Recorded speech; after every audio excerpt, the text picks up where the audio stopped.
Hello, heroes. So today I am going to be sharing with you a practical application of lesson 1 from our Happier course here inside Be the Hero Academy. Be the Hero Academy has a signature self-mastery course that you can sign up for. There'll be a link in this post, and in that entire course, it pretty much gives you everything that you need to live your best life, to become an empowered person, to overcome patterns you feel stuck in. It helps you understand yourself and connect closer to your authentic self, know your purpose, and all that good stuff. But one piece of that program is the Happier course. And the Happier course that my mom made is all about really like the cliff notes, the application of Tal Ben-Shahar's book called Happier. Tal Ben-Shahar is an expert in happiness, and not to repeat all the details that Robin already has shared in that amazing course. Tal Ben-Shahar, I believe I can't remember exactly what sport he was in, but he found himself at some point in life like participating in this sport, thinking that the achievements were going to make him happy, that the wins were going to make him happy, and then he found himself at all these wins in life just feeling like not any more fulfilled, not any more excited, happy than he was previously. And I think that most of us has felt that way in life, and I can tell you that I've absolutely lived a perfect example of that for most of my life and still find myself stuck in variations of that. I grew up as a very competitive athlete for most of my life, up until I was about I guess really like 16 years old. I was competing in sports and cared a lot about winning. Up until I was about 13, I felt like my entire self-worth was tied up in winning.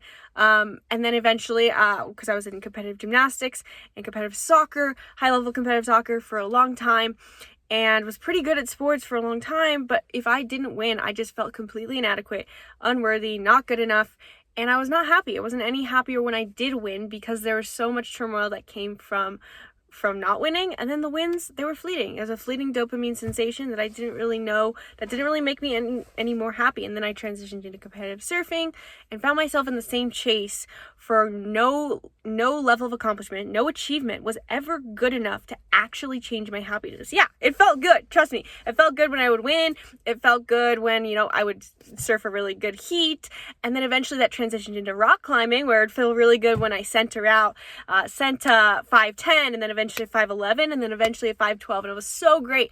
But did it change my bottom line level of overall happiness?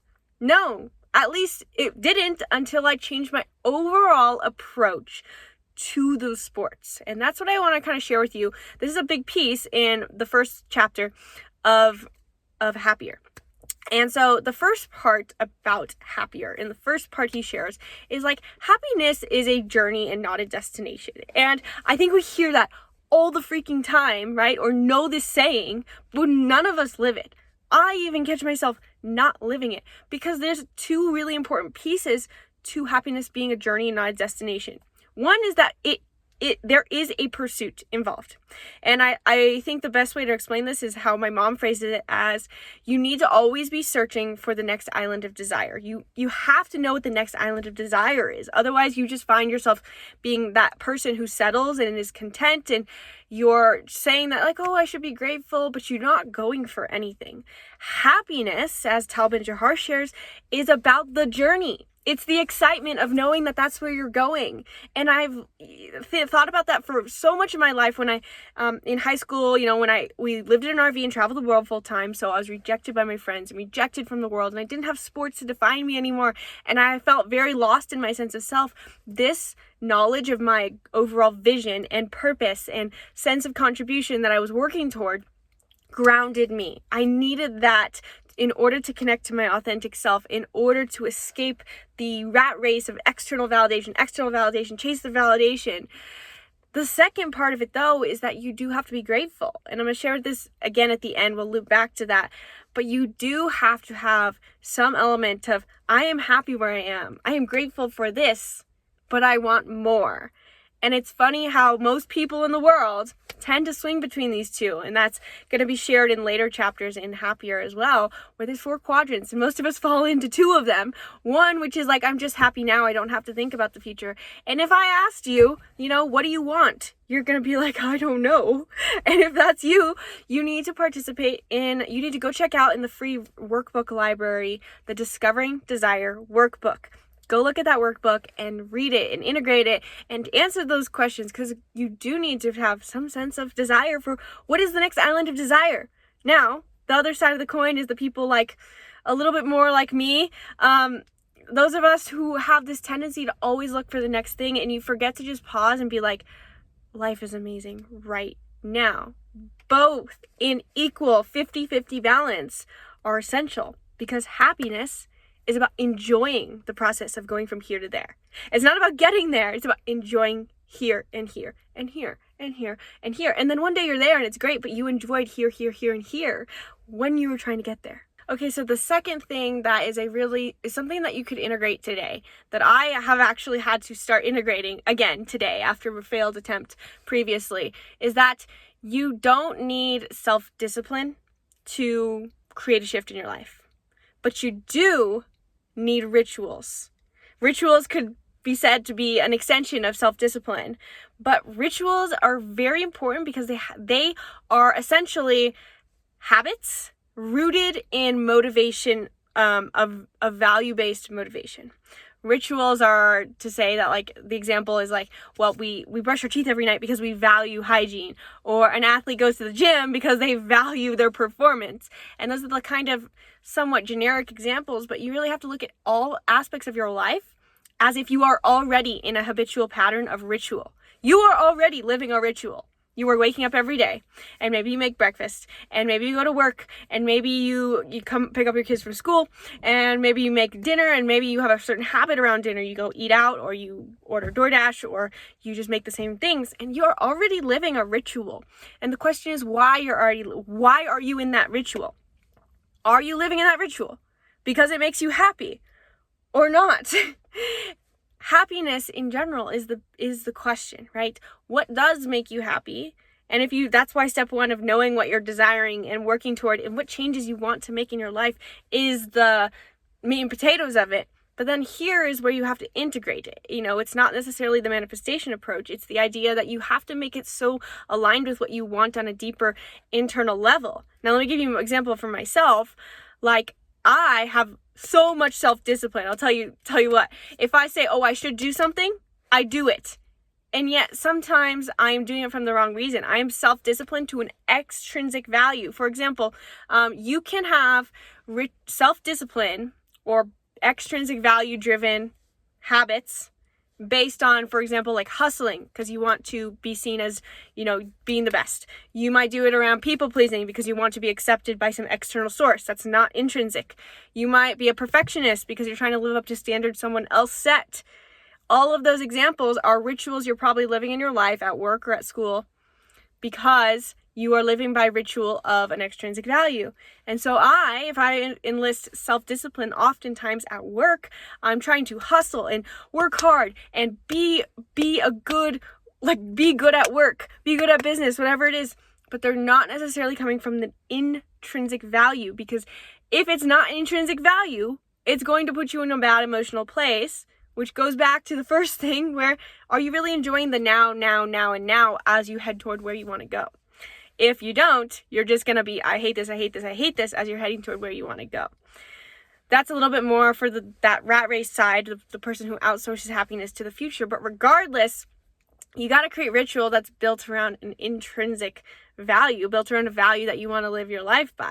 And so maybe if I sit down and I work behind my computer out of the effort to hustle and work hard, but it's making me really unhappy, then I need to think about what value would make me happy. This could really be elaborated a lot more, and that's why I have an entire masterclass called Values That Serve versus Values That Steal. I think for right now, the biggest question to ask yourself is what do you want? Where's the island of desire you're trying to head toward? And what kind of person do you want to be? How do you want to feel? That's kind of the other way to look at this. The point of all this is kind of to make room for the things you do want to fill your life with. When you start to clear away all of the things you're doing from a negative ritual, all the things you told yourself you should do, you start to make space for the things you actually want to do.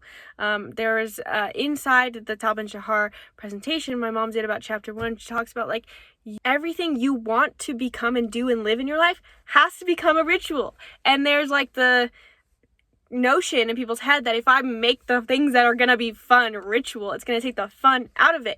Where's the spontaneity? Where's the creativity? That's not to say every little thing in every detail has to become like overly militant, but it is to say that unless it is a ritual that is aligned with something you want to become and live, like for example, like if you want to be a connected person, if you want to be a more courageous person, if you want to be a more attentive person, a present person, all those sorts of things, and maybe you want to have more time with your significant other, maybe you want to spend more time focused on your health, more time at the gym, I want to, make my business grow, whatever those things are, you actually have to make them a ritual. You can't just have all the best intentions.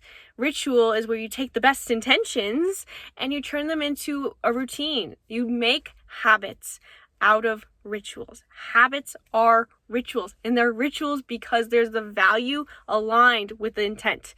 You care about this thing and you have the intention for where you want it to go. Now to flip it to the last thing of the big takeaway of happier in that chapter 1 is that we are still, for those of us who are always looking down the line, you really have to ground yourself right here into this present moment. And for those of us who are all constant overthinkers, trust me, I understand it's so hard to be here right now. It's really hard, but you just have to be here now, and you have to implement the habit. This changed my life. My mom, when I was 13 years old, and she first taught me the curriculum of Happier, she made me and my older brother sit down every night, and we had to write, I think we had to do 10 things we were grateful for, but you know, in the book he says just to do 5, but 5 to 10 things you're grateful for every single day, every day, regardless of what happens. And this is really not that much compared to in the book, The Secret, the activity book, they ask you, one of the activities that you have to write 100 things you're grateful for, and that's pretty challenging. 5 to 10, it's really not, especially because Tal Ben-Shahar emphasizes that it doesn't have to be something new every day. I don't care if you want to say that you are so grateful for your health every single day, but what does matter is that you actually feel it, because a lot of times we go through the motions of gratitude, and most people, when they say they're grateful, they're going through the motion of being grateful. I want you to feel grateful, and I understand if you're like me, learning to reopen the gateway to feeling is a very significant hurdle. And if you have that hurdle where can you feel your chest open when you feel grateful? Can you intentionally feel gratitude in your body as you imagine things you're grateful for? If you can't, I understand, it's okay.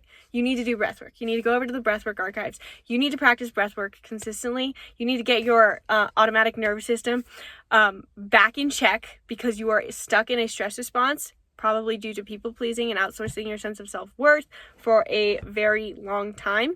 And after you do that, you should be able to slowly start to move back toward feeling in your body. And then you can start to feel grateful. You shouldn't wait on the other to happen to do the gratitude exercise. You should be grateful, practicing the gratitude stuff at the same time. But I just want to say, if you're struggling to feel your emotions, there's a lot there. There's a lot of stories there. There's a lot of blockages there, chakra blockages, story blockages, familial blockages, all of that. I can help you with that. And in any case, do the gratitude idea. It doesn't matter if you're repeating things. So here are the 3 takeaways that you should be doing today. And I promise you that they really should not take more than 15 minutes. If you don't have 15 minutes to dedicate toward your overall happiness, then I don't know if you really want to be happy. And so the first question is, what is your definition of happiness? Is it your definition of happiness not spending 15 minutes a day on journaling? I'm just playing with you. So what's your definition of happiness? What do you think it came from? Where did your parents tell you, this is what a good life is? This is what being happy means. Think about it. Second, think about a milestone you reached that didn't really feel that satisfying. I can think of 100 times in my life where I thought, winning that, getting a 9 on my beam routine, winning that soccer tournament, winning that surf competition, getting published on Huffington Post, all was going to make me happy. and then it didn't. And now it didn't change my bottom line. Yes, there was dopamine, but it didn't make me happier. 3, think about what rituals you currently have in your life. Think of just 3 rituals that you're currently doing and what value it could be coming from. Oh, why are you doing it? Why are you going to work? Why are you cooking that meal for dinner? Why are you having that conversation with your significant other? Whatever it is, I don't care what 3 you pick, just think about it. And then last is write your gratitude list. Be grateful. Be grateful for here and now. And I think everyone, with loving kindness, life is hard. Like, life is really, really hard. But there are always things to be grateful for that sometimes we totally forget, totally overlook, just because we know that there is a better that we're working toward, and you are absolutely going to achieve with the help that and support we're trying to offer here at Be the Hero Academy. I promise you can get there. But also in the process, don't forget to stop and smell the roses and notice what you do have, the amazing things, the amazing blessings that we do have in our life. So that's all for me. That's your lesson for today. Trust me when I say that I get how hard it is to kind of balance the two. It's really hard to know what you want and also be happy right now. It's really hard to integrate new habits and new rituals, especially because we're so ingrained, our extrinsic values are so ingrained into us and hard to break free from. And with that said, I do get it, and I have broken free from a lot of these limiting beliefs and extrinsic values and feelings of I can't break free from the people pleasing, I can't break free from the hustle, I can't break free from the perfectionism, and I have made significant changes in my life, and I know how to make it happen. And I've seen many clients do the same thing. I've helped them overcome their own people pleasing, their own perfectionism blocks, and finally start to feel like they're worthy and good enough. And so if that's you, check out the link down below. Sign up for a one-time call with me, and let's break down what is standing in your way, because a lot of times we don't see the pattern that we're stuck in, but someone else does. And me or Robin, can help you to identify what pattern that you're stuck in, that you want to break free from, so that you can have your happier life, your next version of your best life. Check out the link down below and let me know in the comments if this video helped you and what resonated most for you.